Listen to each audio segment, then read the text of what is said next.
I didn't tell them, and I put my name down in an open mic night. Now, I was on at like 2 a.m. There was maybe 30 or 40 acts on throughout this 3 or 4 hour show, and I was one of the last acts to go on. So there was people in the audience drunk. There was maybe about 10 people left. A couple of them were drunk.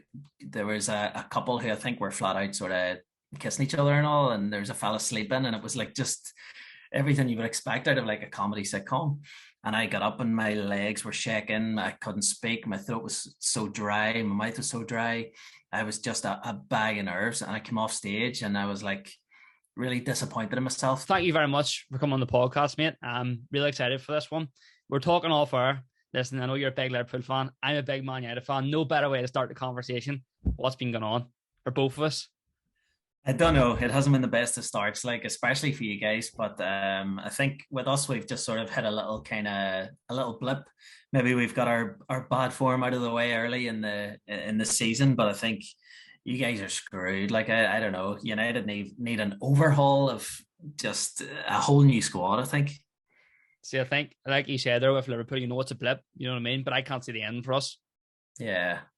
I think it's one of those ones where you might just have to accept that they're no longer a bigger club. Do you know what I mean? Or they're no longer the biggest club. Yeah. Which is hard to accept, but I think in my lifetime, United have always been the biggest team and the most successful team of our generation anyway. But maybe, I don't know, every team has their day. Leeds had their time, Forest had their time, other big English clubs. But I think United they're dropping away more and more every season now. Let's not hope.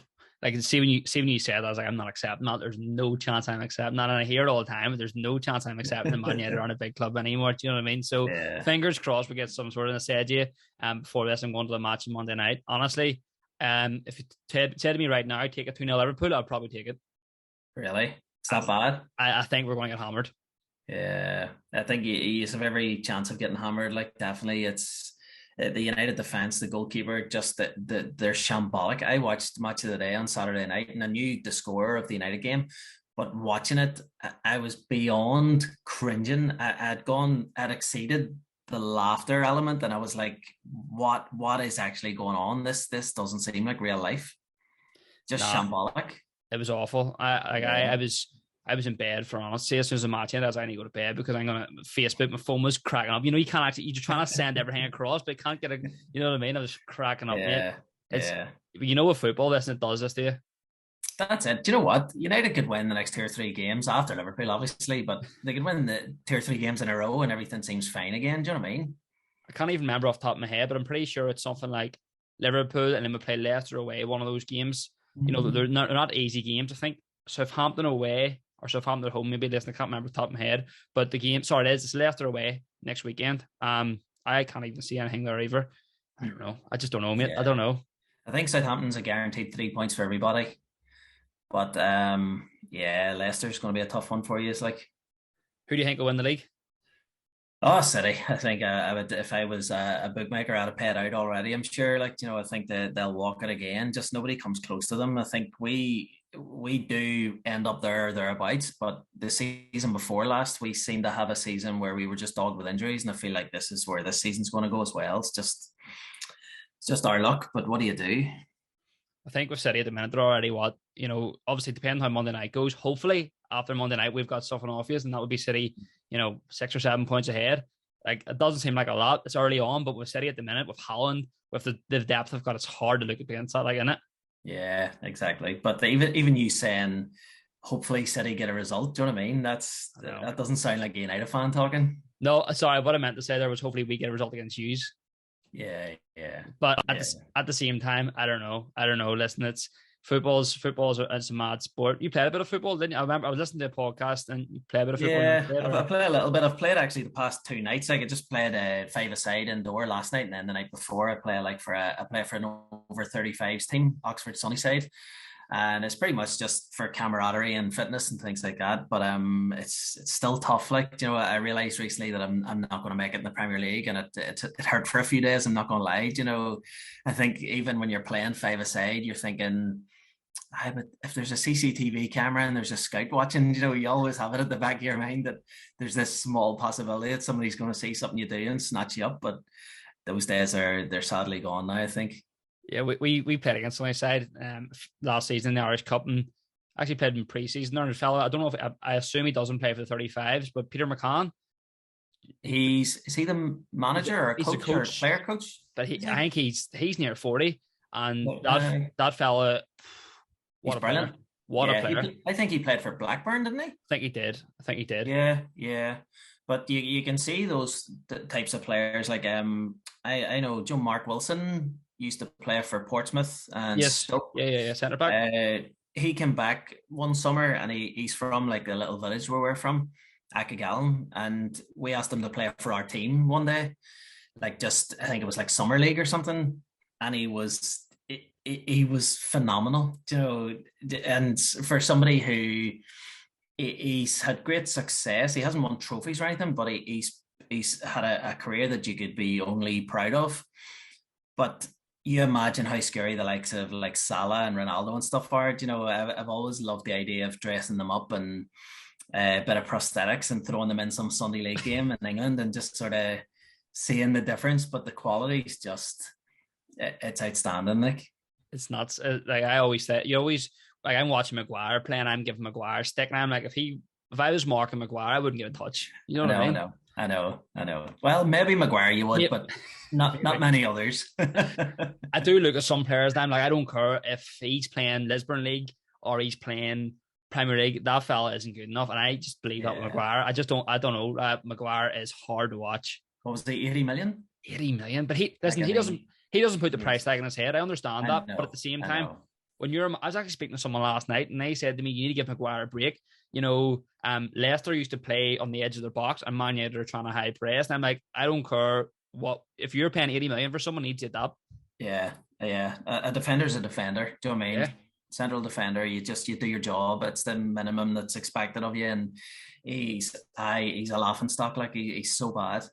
That's not. He really is. Like, you know what? We could talk about football and United and whatever for days, but it's only going to bring me down, so I'm not going to talk about it. So obviously, you're a comedian, and you know, obviously a lot on social media and stuff, and I love seeing your videos. But how did you get into comedian? How did you get into stand up? It was one of those weird things where I used to work in a nursing home for disabled adults, and I worked like the night shift, and I remember you put everybody to bed, and from about 10 o'clock onwards, you'd be lucky to say 10 words to somebody until 6 or 7 the next morning. So you have a lot of downtime and a lot of time on your own where you're just in your own head and stuff. And I thought, well, I'm going to stick a wee earphone in here and just sort of download a few podcasts and listen to whatever takes my fancy. And it was during the time of the Edinburgh Fringe. I think you're talking 2007. And E4, this is how long ago it was. E4 were posting podcasts every night of comedians, and these were like almost just like 3 to 5 minute sets. And I began to listen to like Jim Owen and Tom Deacon and Andrew Maxwell, and it was just like, well, what would you call it? Like a collection of comedians on every night doing different sets. And I was listening to them, and after about 2 or 3 weeks, I was like, some of these lads are amazing, but some of them are open mic standard at best, and they're getting on podcasts to do with the Edinburgh Fringe. I was like, so I fancy my chances here. I might, give it a go. So I spent the next sort of 8 to 9 months crafting a bit of a set and just writing down notes anytime something that I thought would be funny popped into my head. I took out my phone and just typed it into the notepad, or anything that made me laugh. I kept a separate folder and wrote in what the scenario so that I could maybe dissect it and go, well, why did that make me laugh? What was the comedy or the funny behind it? So I began just kind of collecting all my thoughts and all my like stories from growing up and stuff. And it was like June or July the next year, which was 2008. And I texted my brother and I was like, here, do you fancy going over to the Edinburgh Fringe for a couple of days and we'll watch a few shows? And he was like, yeah, sweet, sounds good. So I didn't tell him, and I put my name down in an open mic night. Now I was on at like 2 a.m. There was maybe 30 or 40 acts on throughout this 3 or 4 hour show. And I was one of the last acts to go on. So there was people in the audience drunk. There was maybe about 10 people left. A couple of them were drunk.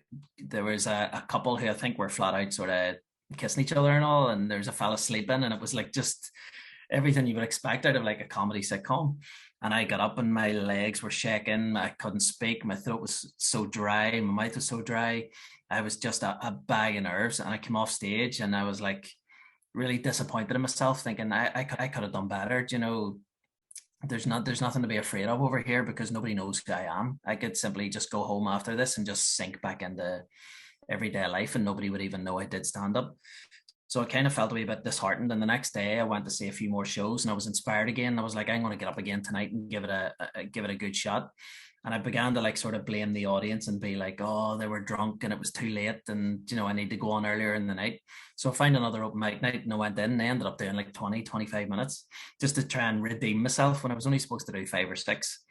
But actually in the audience the second night, Nish Kumar was there because I remember hearing his distinct laugh. It was it's what kept me going and motivated me throughout my set. And I'm pretty sure Jack Whitehall was with him as well. So it was kind of weird a few years later when I was like watching TV and I was like, I'm pretty sure they're the two guys who were at one of the gigs I did in the Edinburgh Fringe when I first started. But I don't know if you've ever been to the Edinburgh Fringe. It's like Disneyland for comedians. It's the most magical place on earth. Like, and you can literally go and see anybody at any time, day or night. There's shows at 10 in the morning. There's shows at 1 or 2 in the morning. You can literally just fill your boots with comedy all day, every day for the month of August. So that's how I pretty much got started. And then I came home from the Edinburgh Fringe and I started to tell a few people. Then my local newspaper sort of got wind of it from me posting it on Facebook. And they contacted me for a wee interview. Then a few people read the interview in the newspaper and booked me for a few kind of open mic kind of.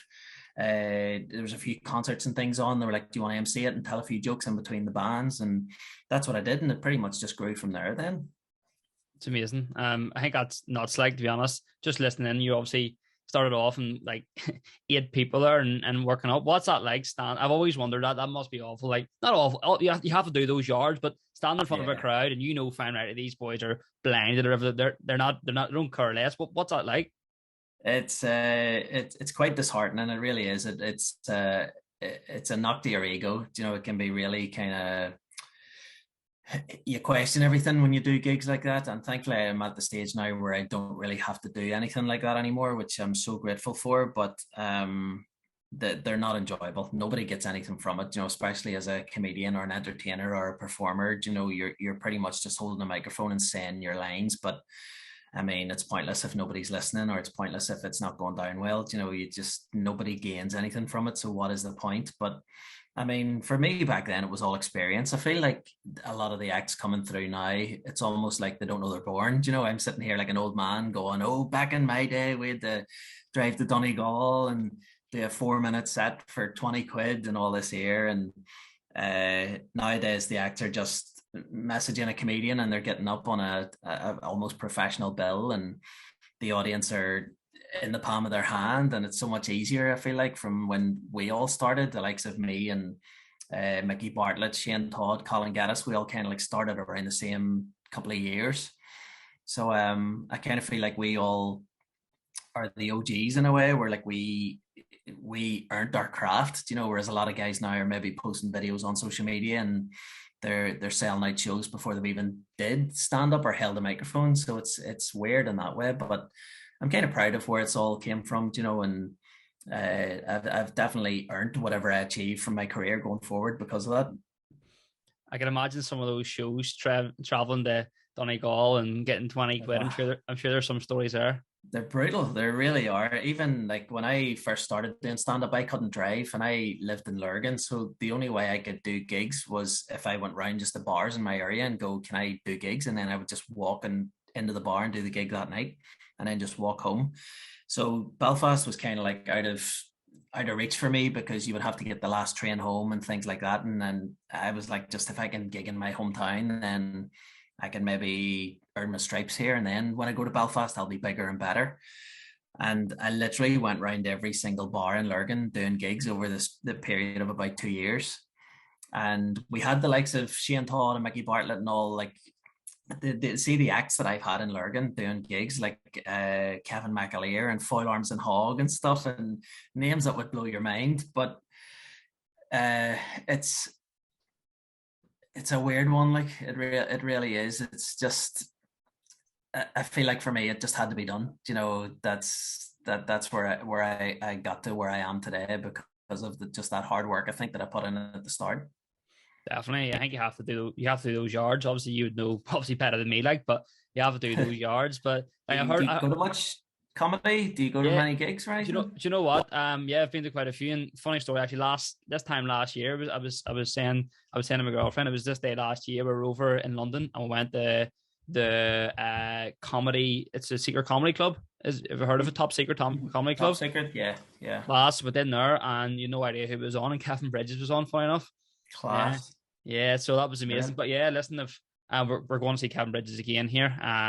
But no, listen, it was amazing to see him. Like, especially, I remember he did the Empire one night. This was about 15 or 16 years ago, and this was just as he was beginning to break through, and he like did a headline set. And I think to this day, I've never seen anyone kill as hard as he did. He was just unstoppable. Like, he was on fire, and you could tell then it was like you're witnessing something great here. Yeah.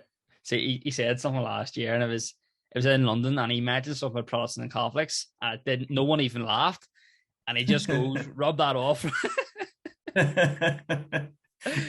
You rub it back off, but as soon as he comes over here to gig, you'll probably rub it back out again. Yeah. It was funny because he was like, listen, this is obviously, he was just warming up. And he was like, this can happen. Things I'm saying here can't be recorded. And he said something about Jesus or something. And again, just... Yeah. See, testing out new material is one of the hardest things you'll ever do. It's as if it's your first gig all over again. But you have no choice because you have to figure out if it's going to work or not. But what I tend to do now is I've got to the level where I'll do a 5 or 10 minute set of stuff that I know is going to work with an audience. And then once the audience are into my way of thinking, or they're like, oh, this is right up our street, or I know what's going on now because it's one liner after one liner, and there's a bit of music and stuff through in. And then what I can do is just almost like dabble in new material and throw bits in, and then if it doesn't go down as well as I'd hoped, then I could bring in something else that I know will work. And then it means the gig's almost a wee bit like that, but it's a better way for me to try out new material rather than having a work in progress show. And I just want to die inside for the whole 45 minutes to an hour of me testing out new shit. Suppose you have to be really good at like understanding the crowd and reading body language and reading, things like that. Yeah, I think so. Yeah, because even during lockdown, I was like, how can I make money here, or what can I do that maybe I can still use the what's the word, like almost like the not expertise but the experience and the knowledge that I have just from being on the circuit. So what I did was I sat down and I wrote a book, and I think it's called something like 101 tips and tricks or whatever, or for people just starting out in comedy. And it's in no way of me saying, oh, I'm being really egotistical here and I'm brilliant. It's in no way, shape or form doing that, but in a way it's me just going, these are all the things that I've learned through doing thousands of gigs in this country, do you know what I mean, and around the world. I was like, this is all a wealth of experience that I've built up that is almost invaluable, and it's something that if I was just starting out in comedy, I would be so grateful to read, especially from a comedian over here. Because when I went over to the Fringe that first year, we went into a gig and there was a solo comedian on. He did 45 minutes to an hour. And then we stayed in our chairs. And when everybody left, I went up and just picked his brain for like 20 minutes. And the knowledge and the information that you can get from a comedian who has even been gigging for 5 years when you're just starting out is just invaluable.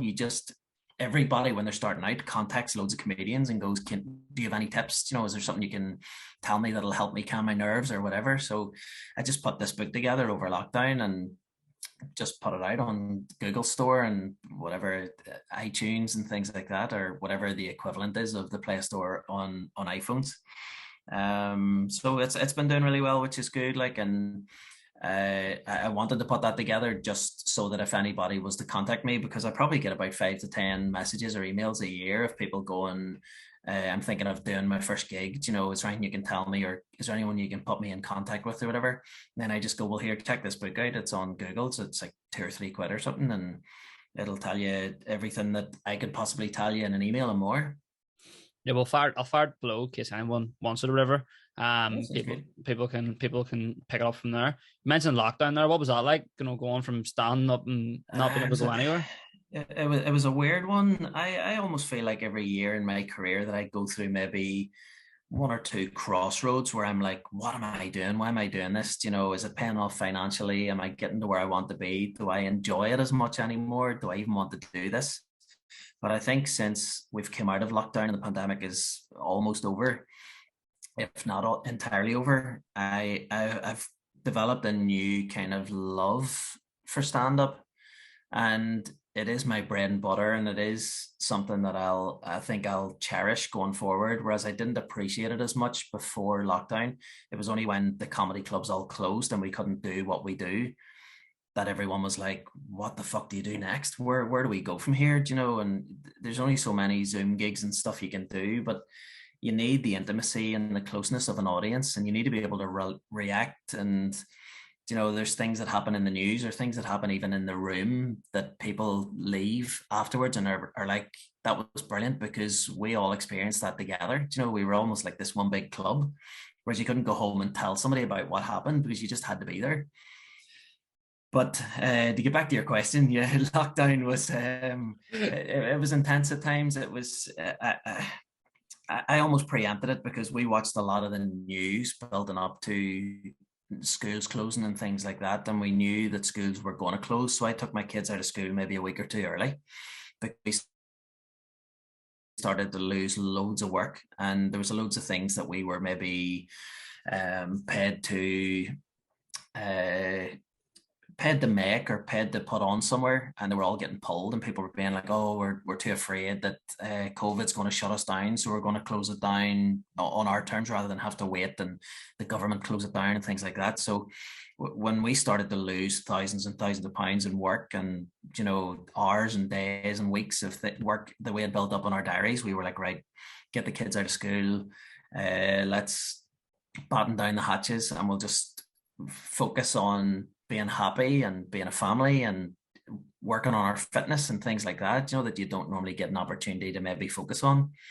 So we just tried to remain positive the whole way throughout. And although we did get Zoom gigs and we got a few kind of like bursaries and grants and things from the government, I mean, we're more than paying that back now, aren't we? Like in terms of electricity and fuel and just gas prices and oil heating and everything's just gone through the roof. Crazy, I know. But your wife, she's the same. She's an actress and comedian too. Yeah. That's something she only really got into about 3 or 4 years ago. So she had maybe been gigging for 6 months to a year, and then the pandemic hit. So she was in the same boat as me, where it was like she came out the other side of the pandemic, and she was like, I almost feel like I haven't started my stand-up career yet, you know.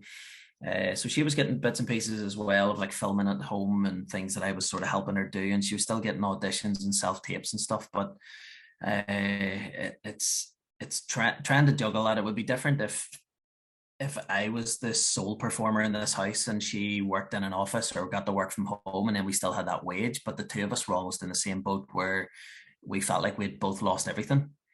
Yeah. But at the same time, it motivates us and inspires us when we come out of lockdown to then go, right, let's aim to just take over the world and not let anything like this happen again, and also preempt for if it does ever happen again, that we're fully equipped to kind of deal with it and still earn money and still keep doing what we love. Same. I always find it interesting when I speak to anyone that's self-employed, because, you know, it's comedians self-employed and it's a business as well. And I don't think a lot of people look at that side of things. It's a business you run as well. How do you have to look at the business side of things as much as actually just going out and, you know, performing? Well, yeah, it's so much more than just performing now, because when you think about it, you could do a gig and there could be maybe 100 to 200 people there, but then I could post a video on social media and 10 to 20,000 people will probably see it in the next 24 hours. So that constantly goes through my head, you know, whereas I would spend so much more time, I would spend maybe 3 or 4 hours in a day where I create a video, edit it, you know, write it, film it, edit it myself, post it online, and then just sort of post it everywhere and keep an eye on how it's doing. But when I'm preparing for a gig, I could spend 3 or 4 days preparing material, but then only a certain fraction of people are going to see that compared to the video. So it's kind of trying to weigh everything up in your head and be like, what am I spending my time on here? Am I wasting some time? Am I doing the right thing? But it's almost like with social media for us, you're not going to reap the benefits straight away. This is something that's almost like continuing to put you in the shop window and getting people to just remember you. So I think it's all about just persistence and just keep doing what you're doing and keep letting people just sort of see you, and eventually people will go, oh, that's the guy that did that, or maybe I'll check out this video because I like that one. And then before you know it, they like your page, they see that you're doing a gig somewhere, and they're like, oh, I'll buy tickets to that. But the likes of TikTok, I despise, and I would love to be nowhere near it. But with the question you asked, I feel like because of what I'm doing, I have no choice but to be on there. Yeah. You know what I mean? So it's like, I know exactly who it's catered for. I know what the content is, but for me, I feel like even though I'm creating stuff that's like original compared to some people who are maybe just doing a dance move or something that they've learned, or they're, there's almost like there's the lip sync kind of part of TikTok that people just grab the audio from another video and just they perform the video, and then they get all the benefits and reap the rewards for that. And I'm like, that doesn't sit well with me as someone who creates only original material and my own ideas. But I also understand that that's where I have to be, because that's where a lot of the audience are now, between Instagram and TikTok rather than Facebook and Twitter 5 or 6 years ago. TikTok's nuts. I'm with you there. TikTok's nuts. I'm the same. I'm on TikTok. I'm posting there, but like you were saying there, I would sit and record a video and have it all edited.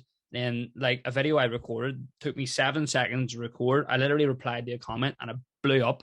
Like, unbelievable. That's just it. Like it was something, someone said something, you posted something and it helped me. I replied, thank you very much for your comment. Well done. And it got like, well over 100,000 views and so many followers. And I'm like, I'm sitting for hours editing videos and that goes, it's nuts, isn't it? Yeah, I'm the same. Like there's times I've spent 3 or 4 days making like a Rodney parody song and a music video for it and things like that. And then I remember one day Snapchat changed all their filters, and there was one that had like a rainbow mouth, but I posted a video that I literally scribbled on a page. I cut a page into like a thin line, and then I drew like the rainbow colors on it, and then I rolled it up and stuffed it in my mouth, and then I pressed record, and then I pulled it out of my mouth, and I was like, this is for people who haven't got this new Snapchat update yet. And I got like 500,000, 750,000 views in 24 hours or something, and I was like, for fuck's sake. It took me a minute to 2 minutes between even devising it or coming up with the idea to scribbling the colors on a page and pulling it out of my mouth. And I was like, that just shows you, like it's like every day is a school day. You could spend hours and days and weeks creating something and developing something, but it's the same with like even TV and stuff now. I think TV doesn't really have the same pull as it used to, where you used to see somebody on TV and they were super famous and you thought so highly of them.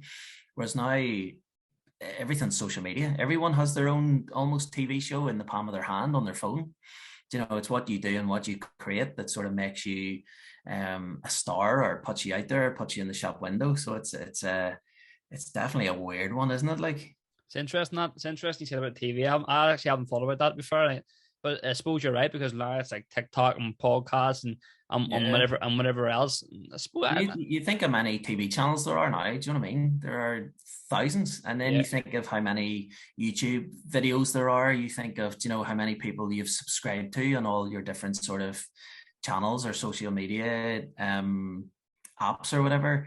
And that's what TV companies are now up against, where you're not just competing with ITV or Channel 4 or whatever. You're competing with now comedians who have 10,000 to 100,000 followers, who people would probably rather spend their time watching that or watching an episode of their favorite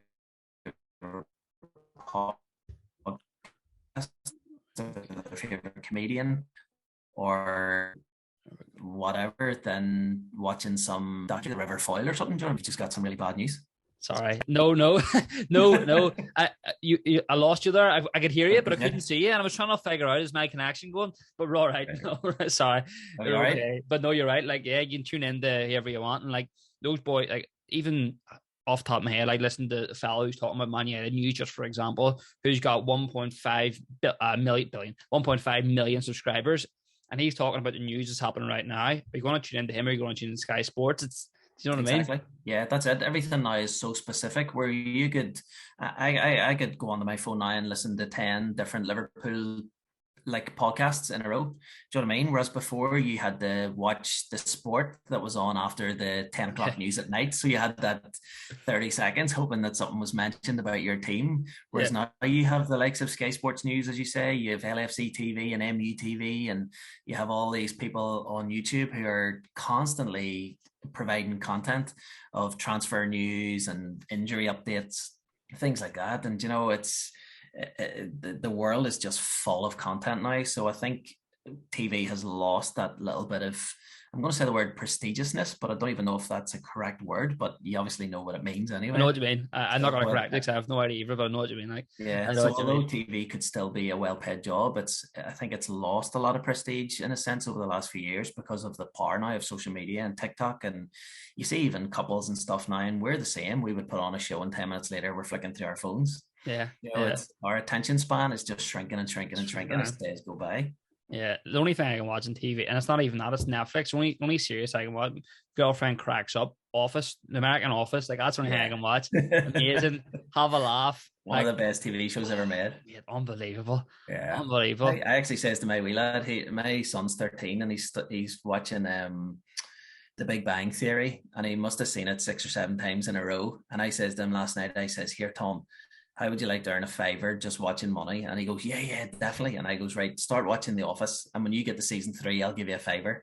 Because by that stage, hopefully he's invested in it and he'll actually watch it, because I feel like he'd really love it, but he just won't commit and he won't give it the time. You know, he just watches the same thing over and over. So I'm trying to get him into The Office now, and I think he will love it if he can stick it out. I was doing a podcast yesterday, and I can't even remember how the conversation came up, but he said something, and I was like, "Oh, that reminds me of when D'Angelo came into the office," and he was like, "I don't know what." He's like, "Oh yeah," but he had no idea what I was talking about. I was like, "Come on, mate, come on." Vickers? No, D'Angelo. He comes in. And, you know, I was talking about actually public speaking. That's what I was talking about. He comes in and he has the headphones in and he's shouting. Unbelievable. Brilliant. See, even when he's doing the juggling and stuff, just absolutely amazing. Like. Oh, it's class. You mentioned TV. I was actually watching last night, and I was meant to ask. Well, as I said, I'm going to ask you. You're on the BBC, and you were getting asked questions. Mm-hmm. Was that? Did you know them questions were being asked, or was that? Just so I devised that myself. So I was doing warm up for BBC Mastermind, and it had just moved to Belfast. They had bought the rights or something, whatever the production company I was working with, and they had bought the rights from an English company, so it was brought over to Belfast. So your guy the presenter, he flew over. Everything was recreated in a stage in Belfast, and I got to go down and just kind of like entertain the audience in between takes, and maybe there was something happened where somebody questioned one of the answers that it was maybe not right and things like that. So I'd have to go out and do maybe 5 to 15, 20 minutes at a time. So I approached them a couple of days in, and I says to them, I was like, "Listen, I have this thing that I'm doing on stage," because I'd been doing this already. But what I had done is I would hold like a tablet on stage, but I would have a soundboard on it, but I've created the whole soundboard myself. But it would be me asking myself the questions, but I would just distort the voice of the host of Mastermind. So I would have the actual Mastermind theme tune come on. Then I would have, "Hello and welcome to Mastermind," all this here. But I would do it as if I'm sitting in the chair and I'm the contestant. So I would just click through the quiz myself. So I kind of already had it set up, but I says, how brilliant would this be, even if we posted it on social media, or if I just had the video to put on my own social media or do what I want with. So they put it to the host of Mastermind, and they asked the production team and stuff, and they were like, yeah, 100%, if we can get 5 minutes free someday during the week, let's get it filmed. And there was a break in recording one day, and they just says, "Right, Sean, do you want to jump in there and you can do it now?"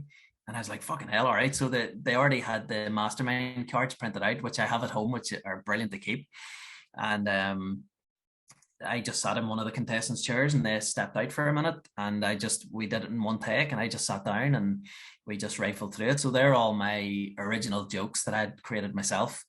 But for me, how that all came about was almost because my memory's so terrible, as you'll find throughout this podcast, where you ask me a question and I'll just drift for 10 minutes and not answer the question you've asked. But I try and have all these things on my on my keyboard and on like tables beside the stage and stuff where they're just prompts so that I can remember jokes, because I have so many to remember and my memory's so bad. So the mastermind thing was just another way of me going, here's 15 to 20 of my jokes, but just in a different format than me standing in front of a mic going, there's a joke, there's another joke, there's another joke. So it was just a memory kind of thing for me, that it was just a little kind of segment to my 1 hour show or whatever that I was doing at the time. So it was it's I think it's got a couple of million views and stuff. And I put it on TikTok about 2 or 3 weeks ago, and I think it's got about 250,000 views on that. So I'm still constantly getting comments and likes and stuff on it and reposts and stuff. So it was good. It's probably one of the videos I'm most proud of. Like it's great. Like I enjoyed it. It was hilarious. It was hilarious. But the Rodney one as well. You know what? Funny story. I've actually a mate who tried to remake it, and he really? put a video up his Facebook. I'll maybe send you it over. Like, it was years ago, and he was standing in the shower doing it. It was funny, like, but that was Rodney, mate. What unbelievable! How'd you come up with that? Where'd that come from? That was around the time that we were filming bits for Hack Job, which was like a YouTube short series. I think Colin Gaddis devised that, and he had a few kind of like Barry the Blender videos in and other creations that he came up with. And he was asking all the comedians, if you have any videos that you want to submit, whether it's wee sketches or wee bits to camera, whatever you want, then he'll put them together and release them in like 10-minute episodes and put them out on YouTube. So I walked around my house one day for a couple of hours, and I was just trying on the likes of like Diona's clothes and hats and, my kids' t-shirts and all these weird things. And I just stumbled upon a pair of tracksuit bottoms, and I pulled them up really high, and I just kind of like ruffled my hair and tried to sort of act like a wee country bumpkin who kept getting the wrong end of the stick, because it's puns almost in what I do. With like a lot of my time is spent breaking down people's conversations and keywords that I find where I can manipulate and go, right, that can be a joke, that can be, a video, whatever. So I walked around my house just filming a few wee bits, sent them over, they were put in, people said, oh, I like that, that was a good bit, that was funny. So what I did was I just dwelled more on the bits that people said were funny. So I did that more, and then it just became more and more successful. And then I ended up on Cool FM every week, and I was just posting my own videos, and people were paying me to create videos for their businesses and their brands. And it was mad. It just sort of went from there, really. And yeah, I'm really proud of that as well. It's not my cup of tea per se. Whereas if it wasn't me making them, I don't think I would be a fan of those videos. But I think I ticked the box for a certain audience, and I went, right, okay, I'll run with that then, because it's making me quite popular and it's building my fan base and stuff. So yes, it was an enjoyable time doing that. And I would definitely still dabble. I would definitely bring them out again. Like I put a Rodney video out about 2 weeks ago now. Rodney on Dragon's Den, so I might just still put up just little bits here and there just to keep them alive. I remember obviously, like, that's how probably I first ever seen you before, the right, yeah, probably on social media. Maybe I've seen you before, but that's when I started obviously seeing you a lot more. But I've got Decky the gaffer as well. All right. Yeah, was again. I was just watching Final Score one day on BBC NI, and because I would be a big fan of the Premier League and the Champions League and stuff, I'm only ever used to hearing really, apart from Brendan Rodgers, you would hear just English managers or foreign managers speaking and stuff. So when I heard just these regular, like Dungannon accents and stuff on Newsline or whatever it was, or Final Score, I was like, oh geez, there's something in this here. I could maybe have someone, but have him just so real life that he swears, he's vulgar and he's rude, and he has, there's no back doors. And I just put that out, and it went on from there, and it was really successful for me too. And still to this day, people go, when's the next Decky the Gaffer video coming out? So it proved to be very popular. Whereas at the time, I was just doing mostly like the videos I was putting on social media were mostly Rodney videos and family friendly videos with no swearing in them. So when I was putting them out, I was almost putting them out going, if this gets nothing, I've made this for me. This is more my style of humor, and this is more what I would find funny if this wasn't me making it. So that's the avenue that I went down, but I knew I was taking a risk because my audience were mostly people who not necessarily didn't enjoy swearing, but weren't used to me swearing on social media. So I just put them out there, and I was like watching almost almost like through my fingers, being like, how is this going to be? How are people going to perceive this? But I got nothing but lovely comments about it.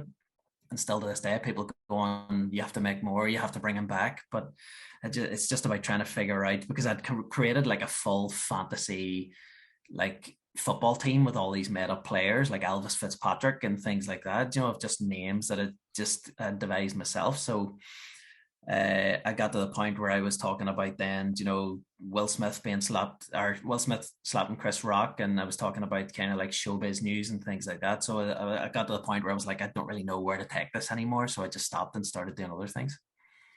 Do you ever switch off? Because it must be hard. Like, you're always going, like, what, that might be funny. Do you ever just switch off? Or no, it's so hard. It's sometimes I feel really stressed out because I'm just always on. I'm not always funny, obviously, but I'm always on. I'm always thinking of, okay, there's something that's funny. Will it be a one-liner that I can put in my set? Will it be a video? Will it be a TikTok? Will it be something that I can just post as a one-liner on Facebook and get on with my day? And it's tough trying to juggle everything in my own head and find a time where I am. Even on holidays, I'm constantly like saving notes on my phone and stuff, and my kids see me on my phone a lot, but when they're on their phone, they're playing games, so they think I'm just messing about, but this is my livelihood, this is my job, and my all my creations and things that I need to keep showing people to keep me in the shop window. So it's tough. Like, I can imagine. I'm obviously not a comedian, but I'm the same. I'm always thinking, oh, that could be good, or maybe we could do that and posting. I think you have to. I don't know. There's probably something there that it's just a type of person, that type of individual, because there has to be type of individual who can obviously be a comedian. I feel like there's the same type of individual. Like if I'm on holiday, I'm the same. I can't sit still. I'm thinking about, well, that could work, or whatever it might be. But I think it's nice as well to actually maybe just take a bit of time away from the phone. I personally need to just put the phone away, or else you are just, you know what I mean? Yeah. I would love to go back to just having a house phone and just throw my phone in the bin, and then go out and buy a calculator, buy a camera, buy all these things that are just on your device, like I would put my phone down and I'd be like, right, no phone for an hour. And then I'm like, oh, I need to check my bank to see if this person's paid me for my gig. And then you get your phone out again. You're like, for fuck's sake, why is everything on your phone? Everything, no matter what you try and do, like, it's all there. And you're like, oh, I'll go to the gym, and then you check to see a class on the timetable on your gym app, and you're like, there's just no getting away from it. I said when I was on holiday, I was like, I'm deleting all social media. Said that within the first hour and a half, sitting in the hotel room, I was like, I forgot to do that thing. Oh my God, I need to go back on. So instantly, Instagram was back on, and I had to message someone, and then that was just a spiral. But yeah, you know what I mean? Dog, isn't it? It is, but at the same time, I think it shows there's definitely positives to it. It has to be. Yeah, do you know what I mean? There definitely is. That's why we're doing it. Do you know what I mean? And that's why people do it. Do you spend time as well where you put your phone away, or you aren't on, or are you able to switch off as a creative person as well? Do you know what? Do you know where rather than saying switch off, football is my thing that I switch on to. So when I'm watching football, like I was saying, I can't sit and watch a movie. I can't sit and watch a TV show, but I can watch 90 minutes of football, no problem. So that's my thing. When I'm watching football, I don't want my phone, put my phone away and just watch the football. But I play a bit of football as well. I actually think with this recently, I think football is the only time where the phone's away, I'm not on it, I can't go near it. Or like yesterday, I was trying to think about something. I was like, I need to think of this. So phone was away and went in the shower. And I was like, I can't think of anything else. Can't do anything else, just in the shower. And got the thinking clogs going. But I don't know, mate, it's hard, isn't it? It really is. Like, but even like when you say you put your phone away to watch football, even when I'm watching like Liverpool matches, I'm texting my dad, I'm texting my brother, I'm texting all my mates. When goals go in, I'm texting my son who might be at his mum's that night and or watching it on his phone somewhere in an airport. And I'm like, it's just it's impossible, and I feel bad if a family member or a mate texts me and he's like, oh, what about that tackle, or do you think it was a send off or whatever? And I'm like, it's so hard to just go, I'll text everybody after the match. It's like you want everybody to be in the room with you, but this is the next best thing. So it's just it's impossible to avoid. Like, it really is, and it's only getting worse too. No less than I'm the same. Like watching football, I say I put it away, but if United go 1-0 down, I'm on what's going on there. Or if I'm watching Liverpool, for example, I've done this so many times. Like last season, you were playing Villarreal and you're going to be at 2-0, and I went on, my mates texting me, what's going on there? I actually put something up on Facebook. I put something up. I can't even remember. I was something about, aren't these boys meant to win the quadruple? And I got butchered. Whoa, I got butchered. I had to delete the status. I'd take it down. I was sitting in bed, lying in bed, going, "Oh my god, what am I going to do here?" Like, it was eating me up, just knowing everyone was just going, "You mug, slaver." Yeah. But that's also, Joe, in a good sense. Like with my kids, I tried to get them all to watch Liverpool, and two of them are still supporters. And my youngest son couldn't care less about football now. But my two other boys, I sit them down and we watch games, and you could see the likes of the Barcelona game when we were 3-0 down in the first leg, and they're like, "Oh, I'm not watching this. This is crap," or we're useless, or we're not going to win the Champions League and all this here. And you're like, it's good that I can show them examples and go, listen, this is Liverpool. You never rule them out until the referee blows the final whistle. There's a chance they're going to win. And I almost try and teach them life lessons from just watching football, just subconsciously, where if they're faced with something difficult in life or something they think might be, oh, there's no point in me doing this, I'm going to fail. It's like, but just try your best, just give it your best shot, and try and think more positively, and you never know what could happen. And then Liverpool pull a goal back, early in the second leg and things like that. And then it ends with Trent's corner taken quickly to Origi, and the rest is history. But sometimes I use it, like mostly Liverpool matches. And I suppose you could maybe say the Barcelona comeback against PSG as well. PSG is probably one of their strongest squads they've ever had at that time. And Barcelona weren't necessarily amazing, but they're just things that if you can teach your kids something off the back of it, then you don't know what's going to stick in their mind and what they're going to grow up and go, oh, I'll always remember Istanbul when Liverpool came back against probably one of the greatest starting 11s of all time. And you just never know what somebody's going to get out of it or what's going to click and stay in their head, and they'll use it for like later in life. It's a nice way to look at it. I was just thinking when you said that, I don't have kids, but if I did have kids, try not to do that with Man United right now. You could get them into motorsport or golf or something. Right, let's move away. Football's not for you, mate. Football's not for you. Ridiculous. Listen, you know what? I've actually loved this chat, mate. It's been amazing. But if I were to ask you, like, it's all been, we've talked about a lot of the highs, and it's been a really interesting chat. But I've always wondered this, what are the most difficult things about being a comedian? I feel like I've almost got to the point now where when I started putting Rodney videos out and things like that, I got, a bit of abuse, which almost in a sense means that if people are commenting negatively on your stuff, then it means you've been brought into a new audience, like maybe somebody shared it, and friends of somebody who maybe aren't necessarily into your stuff, aren't into your things that you're doing, they comment negatively. And at the start, when I was getting loads of negative comments, I got to the point where I was like, right, if I dwell too much on this, I'm going to have a miserable time.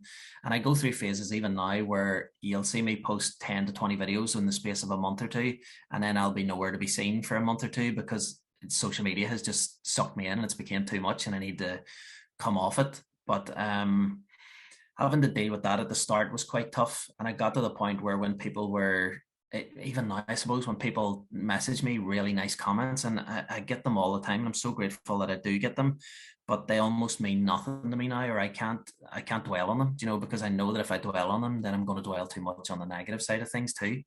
So people almost message me and they're like, "Oh, brilliant set tonight," or "You were the funniest of the night," and I'm like, "Oh, thank you." And me reading those words is just like me reading a page of the Bible, or me reading a report about Ukraine or whatever. I feel almost like dead inside when it comes to things like that. So that's kind of a hard thing to get used to, and I don't know if I still need to work on that to a certain extent, or if I maybe am doing a thing in terms of just not letting it overwhelm me or underwhelm me. So that's definitely one of the downsides to it as well.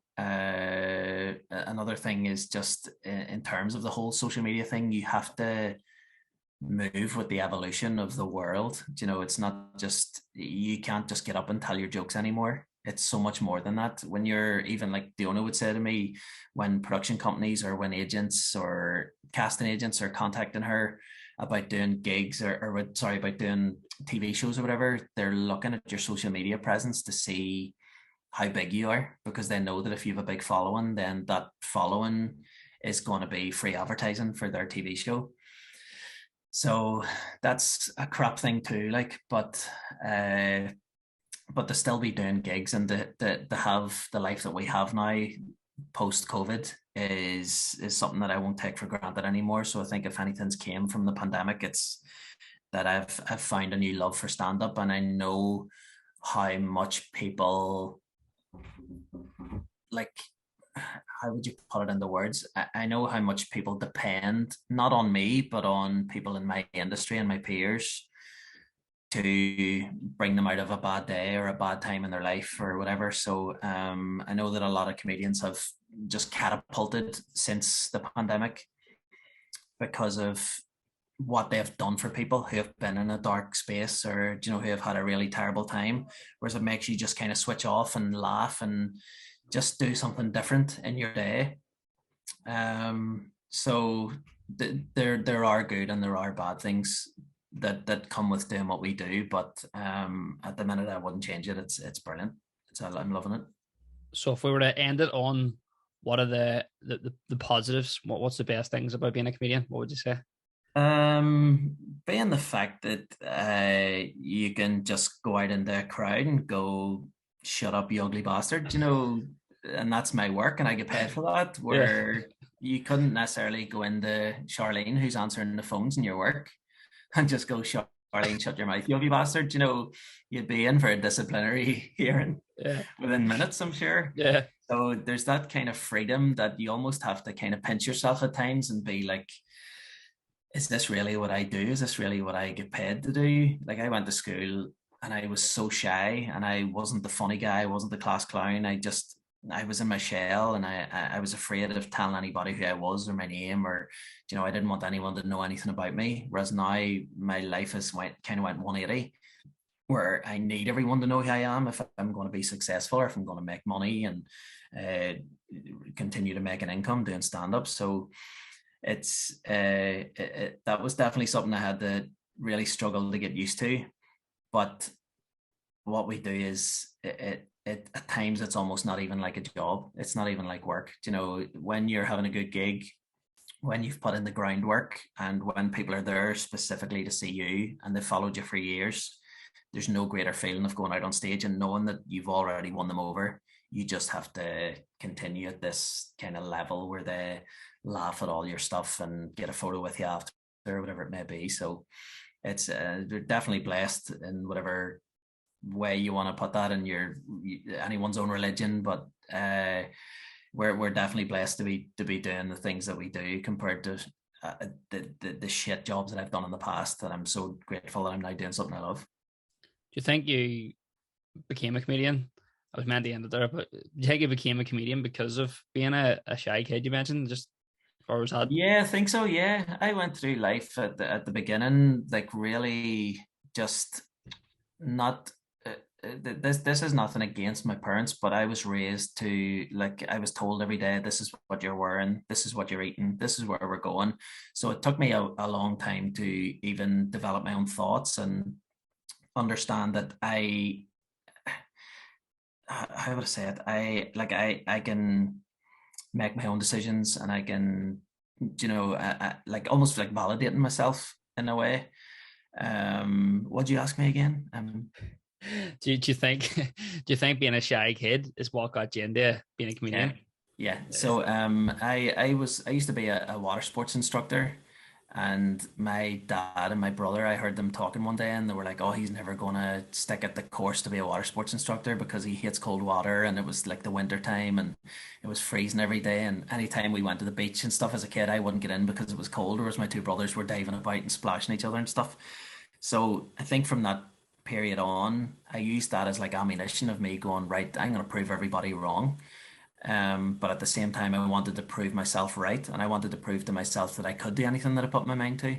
So that's what I did, I think, in terms of stand up as well. And when I first started, I was like, right, I'd been to the Empire to see Kevin Bridges, seen Reginald D. Hunter, I'd seen all these comedians just blow the roof off the place. And I was like, if I can get up at the Empire and do 5 minutes and have it recorded, either audio or video, and people are laughing at what I'm saying, I was like, my day is made. I'll stop doing stand-up. I'll be happy to get to that level. And then once I did that, I was like, well, I don't want to stop there. Do you know what I mean? I've got 5 minutes of laughs. Why not get 10 minutes of laughs? Why not get 20? Why not get an hour? So it's kind of just went on from there. But yeah, I almost feel like it's everything I do now in my life is, are you going to tell yourself that you can't do it, or are you going to give it a really good go, and hopefully you will be able to do it. And that's what I've gotten from stand-up, like 100%. I love that. I feel like what we just talked about at the end would be a very good way to start it, but we've ended it like that. So none feel free to cut this up whatever way you want. I might have to chop it up. Listen, mate, honestly, a big thank you for coming on. Is there any shows or anything coming up, or what do you want to tell people about, where they can see you or whatever it might be? I have a podcast called 1212 Podcast, and it's on Spotify, it's on iTunes, it's anywhere where you get your podcasts. I have the video version and stuff as well on YouTube and on Spotify and stuff. I'm doing Ruby's Larne and Ruby's Dundonald at the end of August. I'm doing what else am I doing? I'm doing PBs at the Moy, which is my own gig that I do maybe 68 times a month. The next time it's on is October the 7th. It's out near Dungannon, and I've Colin Murphy headlining that one, so it should be a good one too. And yeah, just if anyone wants to follow me on social media, just search my name, Sean Hegarty, and you'll find all my stuff on there. Hope you enjoy it. Amazing, mate. Thank you very much. Listen, I'm sure if anyone does head there, your shows or whatever, they'll have a brilliant night. So, mate, thank you very much. Been amazing. Appreciate that. Cheers, Tyler. Thank you, mate.